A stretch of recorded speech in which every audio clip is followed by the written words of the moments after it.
হোমস্টের গল্প অনেক বলেছি, আজ একটা ফার্মস্টের গল্প হোক।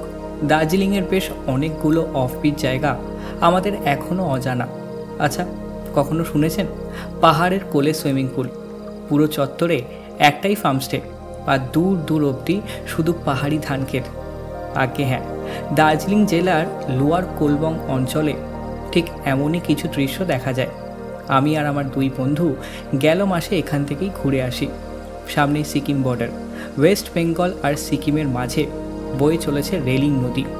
ফার্মস্টের বারান্দা থেকে যেদিকে দুচোখ যায় শুধু সবুজ পাহাড়, আর তার বুক চিরে চাষের খাত নেমে এসেছে একেবারে নদীর নিকটে।